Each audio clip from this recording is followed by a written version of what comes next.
que por cierto algún evaluador de nuestro trabajo criticó, dijo que éramos morfologistas o algo así, que decíamos que tenía una forma encapsulada, llamaba la atención esa forma de Guadalajara. En un trabajo reciente de moda vi que están usando el término compacta y que ahora hay que buscar la compactación porque eso reduce los costos de la urbanización. Después, ¿qué pasó con esa forma de Guadalajara compacta? Pues en el año 2000 se desborda y todas las partes, las manchitas urbanas que las vemos cargándose, recordamos en el mapa que nos mostraba que se están yendo hacia la parte del lago de Chapala y en este caso en los municipios de Tlajomulco, Ixtlahuacán de los Membrillos y Juanacatlán. Y en Guadalajara mismo vimos, bueno, ¿qué pasa con la segregación? Si podemos ver el siguiente y último mapa. Los recursos del sistema de información geográfica permite, yo no tenía, me di cuenta preparando la charla que no tenía yo mucha claridad de realmente qué hacen los SIG, y ayer el colega Jaime Ramírez me decía, espero que recuerde cómo se llama la función, una función, disolver, disuelve fronteras. Entonces aquí disolvió las fronteras de las AGEPs para tomar solo lo que podríamos considerar lo azul oscuro, lo podríamos considerar como una segregación activa en las zonas de estratos altos y todo lo amarillo es esa segregación pasiva que en el caso de Guadalajara está clarísimo, circundando prácticamente al área urbana de la ciudad. Última conclusión, espero que esté a tiempo, creo que ya me pasé. La desigualdad que surge y se arraiga en el territorio de las ciudades por la acción de agentes inmobiliarios, por el poblamiento irregular de sectores que no tienen acceso a la vivienda ni al crédito y por las acciones y omisiones de los gobiernos. Y también sabemos todos que la unidad misma zona metropolitana es algo todavía en pañales. Está en la base de otras desigualdades sociales y en su persistencia al transmitirse de una generación a otra. Ya vimos como ejemplo el caso de Chimalhuacán, cuyos habitantes, tantos quienes vivían ahí ya en 1960, que hoy tienen más de 50 años, o sea, población de 50 años o más, que siga viviendo ahí, como los que nacieron o se asentaron después en ese municipio, siempre han vivido segregados y esa es la única realidad metropolitana que conocen. Entonces yo con esto quisiera terminar y agradeciéndoles su audio. La siguiente lámina.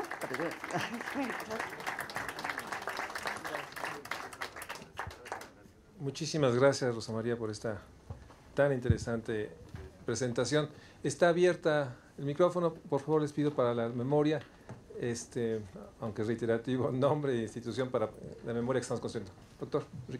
Clemente Ruiz, Facultad de Economía. Mira, muchas felicidades por esto, es un esfuerzo titánico, casi. Pero dijéramos, de lo que nos fuiste enseñando, habrá que verlo con el detalle que se requiere. Pero la cuestión de la segregación parece ser mayor en el caso de Guadalajara, ¿no? La expansión de bajos ingresos parece ser mayor en Guadalajara y en Monterrey que en el caso de la Ciudad de México, ¿no? Donde suben los ingresos, ¿no? Entonces, la desigualdad puede decirse que también está ligado a un proceso en el caso de la Ciudad de México la concentración resulta ser refuerza, ¿no? Los niveles de ingreso y en los otros los dispersa y lleva, ¿cómo se llama?, empobrecimiento de las periferias de las regiones, ¿no? Bueno, por lo que logramos ver, ¿no? Apenas, ¿no? De los mapas estos. Entonces yo quisiera que si nos pudieras comentar un poco, ¿no? A ver si mi visión de lo que tú vistes es la correcta o a lo mejor estoy malentendiendo las cosas, ¿no? Perdón, Álvaro Urreta, soy el secretario general de la Unión de Productores, Horticultores y Fruticultores del Altiplano y de la Central de Abasto y, bueno, colaborador del Programa Universitario de Sistemas Agroalimentarios localizados de la UNAM. Son dos elementos articulados y una pregunta derivada. Nosotros hemos dicho en varias ocasiones que nos cuesta mucho trabajo las delimitaciones territoriales que los urbanistas y los establecen, porque sentimos que las fronteras son mucho más flexibles y son mucho más permeables, porque estas fronteras están, de esos territorios urbanos, están articulados con otros territorios del entorno, ¿no? Y bueno, el caso de la zona de la Ciudad de México es el más evidente. Nosotros lo vivimos porque trabajamos con compañeros de Tlaxcala, de Puebla, del Estado de México y del sur del DF. Y el movimiento económico, demográfico, político y cultural con ese entorno es tal, en una ciudad que se mueve todos los días, que es muy difícil definir las fronteras. Y más aún cuando se está dando un fenómeno de crecimiento, por lo que tú decías, que me sumo a la felicitación que dice Clemente, porque nos provocaste muchas cosas y no podremos hoy, al crecimiento de la infraestructura. Hace unos meses, antes de que muriera, en paz descanse, Legorreta, el arquitecto Legorreta, en un diálogo con él platicando de estos temas, nos presentaba lo que va a ser la Ciudad de México en 2025, y es impresionante, ¿no? Es decir, prácticamente va hasta Cuautla en Morelos, hasta la zona de Cacaxtla en Puebla, amplía Texcoco y bueno, se va adelante de Metepec en el Estado de México. Es impresionante la parte de la mancha urbana. Entonces, esto, ¿qué tiene que ver con el asunto de las estratificaciones y las exclusiones, ¿no? Yo creo que hay un asunto. Y junto con esto, lo platicábamos con Hugo Andrés, es que la expulsión de las zonas urbanas azulitas, no por colores políticos, sino porque son los ricos, se están dando hacia, también, ¿verdad? Se están dando también hacia las zonas de los entornos y están acosando las zonas de los entornos. Nosotros lo estamos viendo, por ejemplo, con los compañeros de Mixquic y de San Gregorio, Xochimilco y Tláhuac, ¿no? En donde con el metro y las carreteras y los fraccionadores están sobre las 1.800 hectáreas que tenemos ahí, que lo estamos defendiendo con las uñas y con todo lo que podemos, ¿no?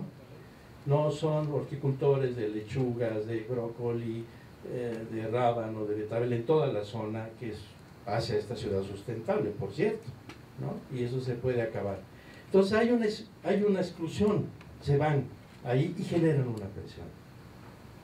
Esto lo planteo, y ahí está la pregunta, es ¿qué se puede hacer en términos de incidencia en la política social, política pública social? Que no sea nada más una política compensatoria como ha pasado en los últimos años, ¿sí? Bueno, hay más pobres en las ciudades y está chato, bueno, pues hay oportunidades, ¿verdad? Y entonces compensas la pobreza, sino que haga previsión hacia dónde, qué hay que hacer en esta flexibilidad de las fronteras, con programas más flexibles, integrales, multidisciplinarios, intersectoriales, que atiendan el conjunto de las cosas, porque estos estudios tan estupendos que ustedes hacen como académicos deben tener un sentido, ¿no? Un sentido institucional, político, profundo de transformación del país. Bueno, perdón, gracias. Ahí. Bueno, yo también me sumo a las felicitaciones, porque creo que además de la originalidad del trabajo, creo que también era muy necesario, ¿no? Intentar hacer un análisis socioeconómico de estratificación social, que tenemos muy poca tradición en el campo de la sociología urbana, y además tratar de georreferenciar, de buscar referentes territoriales, porque como todos sabemos, el territorio no es solo una expresión de esas desigualdades económico-sociales, el territorio es un productor de grandes desigualdades. Y en todo caso, si existen con ciertos límites, las acrecienta, ¿no? Es decir, y el caso más claro es el de la política de vivienda de los últimos años, ¿no? Que definitivamente lo que ha generado es una mayor segregación de la población, es decir, provocando toda una expansión periférica en zonas que no tienen la conectividad ni garantizan la movilidad de la población, y que los 4.900.000 viviendas que tenemos desocupadas en el país, un porcentaje, yo no digo que la totalidad, pero un gran porcentaje seguramente es atribuible a la localización en particular, no solo a la mala calidad de la vivienda, sino a la localización en la que están estos conjuntos habitacionales. Entonces creo que trabajos como este van a arrojar muchísima luz sobre dónde comenzar a trabajar caso por caso para saber si efectivamente, por ejemplo, este indicador que tenemos de vivienda desocupada está o no vinculado con la política de vivienda. Quienes viajan en avión saben de que está directamente vinculado. Hemos creado ciudades satélites, ya no son los sectores populares los que generan esta expansión periférica, ha sido la política del Estado mexicano. Ahora, tengo una pregunta que la dijiste así al pasar, pero me gustaría saber ¿por qué introdujeron ahora criterios de planeación y política urbana para sumar nuevos municipios al área metropolitana? Porque lo que demuestra tu análisis es exactamente lo contrario, que cuando se desdibujan los límites políticos administrativos hay mayores posibilidades de tener un análisis en profundidad de los procesos, ¿no es cierto?, que están existiendo. Entonces me gustaría que aventuraras una hipótesis. La otra es el concepto de regiones urbanas, que ya que sacaste lo de compacto, junto al concepto de ciudades compactas aparece el de regiones urbanas, ¿no es cierto? Ya no como aquella centralidad de la ciudad y su periferia, sino nodos, ¿no es cierto?, de flujos, de mercancías, de personas y de capitales, por supuesto, que van definiendo una ocupación del territorio distinto. Y entonces a mí me parece que a lo mejor este concepto de zona metropolitana, desde el punto de vista conceptual, se podría enriquecer con este concepto de regiones urbanas, que por ejemplo Saskia Sassen, Jordi Borja, todos ellos han incorporado a los análisis, y creo que es bastante fructífero hacerlo. Y bueno, la última era el tema de contra Chimalhuacán, Huixquilucan, ¿no? Es decir, que donde lo que nos salen son espacios con bajos niveles de desigualdad, porque son homogéneamente iguales, ¿no? Unos en la pobreza y otros en las clases altas. Estos procesos de autosegregación de las clases altas, que no responden ni a costos de la vivienda, ni a precios, ni a veces ni solo responden a expectativas de vida, a valores que se están inculcando en esta sociedad, que son muy desagregadores, ¿no es cierto?, que en lugar de hacer de la ciudad un mecanismo de integración social, hacen exactamente lo contrario. Lo que se busca es la exclusividad del medio ambiente y por supuesto la seguridad. Se piensa que se es más seguro si se vive en estos enclaves de riqueza, y que las teorías de la seguridad indican es que exactamente lo contrario, ¿no? Que cuando las calles están habitadas, cuando hay juegos de niños en la calle, cuando todos participan del espacio público, hay mayores niveles de seguridad que cuando se vive en un enclave del tipo de los sectores de altos ingresos en nuestras periferias. Gracias, Alicia. Gracias, María.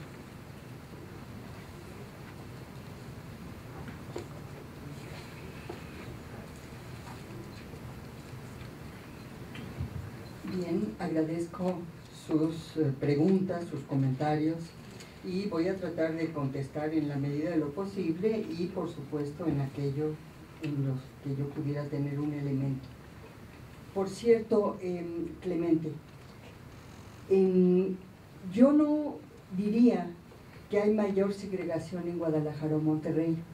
Quizás en términos relativos, en el área uno ve partes, como veíamos en Guadalajara, una parte muy clara de segregación activa, como le llamamos, pero lo que sí, no diría yo que es más bien, como es un fenómeno, lo hay en todas las zonas metropolitanas examinadas.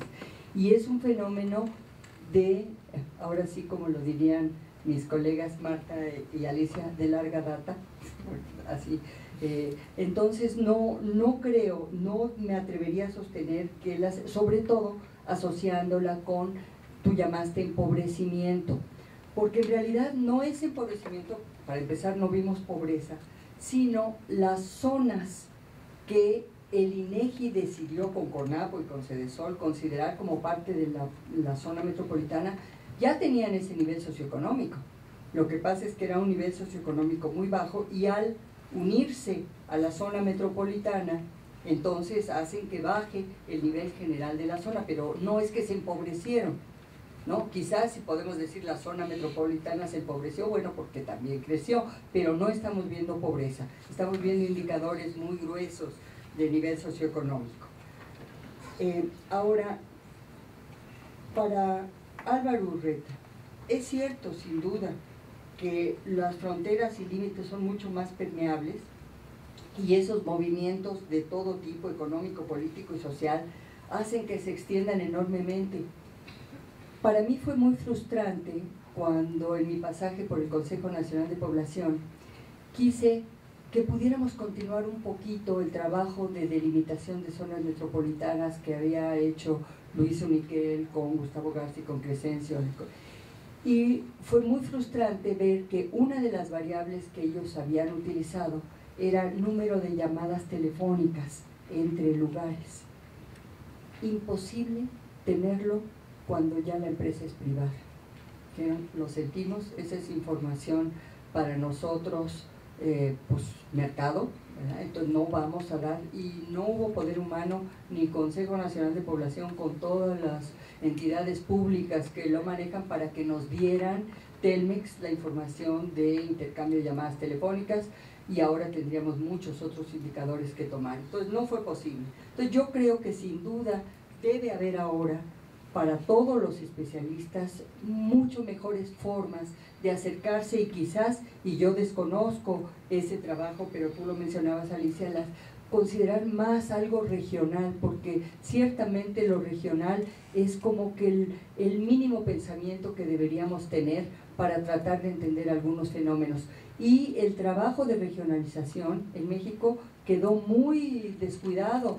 Están desde los trabajos de Basols, creo que no se ha hecho nada tan general y tan profundo, o peor aún, se han hecho tantos que si uno busca regionalización en internet, se encuentra millones de regionalizaciones, y la que tiene 500, la que tiene 400 variables, la que tiene 20, no, es una barbaridad, dependiendo también de los criterios que se utilicen. Ahora, Gustavo Garza ya también hace tiempo, no sé si alguien más, ofrezco disculpas si alguien más, pero yo a él fue el primero que le oí hablar, yo creo que ya antes de 90, de la famosa megalópolis, ¿verdad? Ya lo que va a ser ya nada de zona metropolitana, sino una megalópolis que en el caso del centro de México abarca, ya no sé, a las ciudades principales de no sé cuántos estados. Los desarrolladores ciertamente han expulsado a la población. Ahí hay un trabajo, y esto Alicia lo ha trabajado mucho, si hay algo que se pueda decir, Alicia, tú te pediría ampliarlo, la parte de especulación. Yo lo que recuerdo, me llamó mucho la atención ver un estudio de la ciudad de Aguascalientes, en que es clarísimo que en la parte muy céntrica de la ciudad hay enormes extensiones de terrenos que eran como de antiguas huertas, vacías todavía en espera de construcción, ¿verdad? Esperando engorde. Pero el problema es que ahí se convierten zonas de peligro, zonas en donde pues se invaden grupos y se esconden ahí para asaltos, en fin, son situaciones que realmente, si vieran el peligro social que están generando, y sin duda se ha encontrado mucho también lo que Alicia menciona, de esas viviendas vacías, porque es gente que con toda la ilusión y esfuerzo compra una vivienda, y cuando se da cuenta que pues a sus hijos, los chiquitos los cuidaba su mamá, pero que vive en el centro, lo que les cuesta de transporte, llevar a los niños con la mamá para dejarlos al cuidado mientras van a trabajar, les hace incosteable vivir ahí, y acaban dejando la vivienda vacía, y luego esas viviendas son vandalizadas y descuidadas y se quedan ahí porque realmente no hubo condiciones. Y eso es algo que me llamó mucho la atención ver en otro trabajo, que no obstante que hay reglamentos para la construcción en México, y que los constructores deberían también tomar en consideración cuestiones más de carácter social, no las toman en cuenta. No ven que haciendo una barda circundante de una amplia zona interrumpen vialidades interrumpen circulación de personas, no tienen, las personas tienen que ir a buscar mercados, escuelas y todo lo demás a quién sabe dónde. Entonces el daño social me parece a mí que es incalculable. Ahora, ¿qué se podría hacer? Yo estoy de acuerdo en tu forma de expresarlo. Tú dijiste un trabajo multidisciplinario. Creo que varios que estamos aquí hemos insistido, y ahí me gusta citar a Rolando García porque él fue también muy enfático al decir que el trabajo interdisciplinario no es reunir especialistas de varias disciplinas para resolver, entre comillas, un problema que plantearon otros. Dice, los especialistas de varias disciplinas se deben de reunir para plantear el problema. Y desde la forma de plantear el problema viene de alguna manera condicionada el tipo de solución o soluciones que se puedan proponer. Alicia hace una referencia a un clarísimo problema que quienes estudian el tema saben la trascendencia que tiene, que es la parte de viviendas. A mí me llamó mucho la atención ver justamente cuando se estaban reuniendo los grupos para el nuevo presidente Calderón. Me tocó participar en un grupo social y me gustó mucho y me llamó mucho la atención el énfasis que estaban dando en la vivienda. Claro, porque estaban ahí todos los interesados en el negocio. Entonces, pues indudablemente la vivienda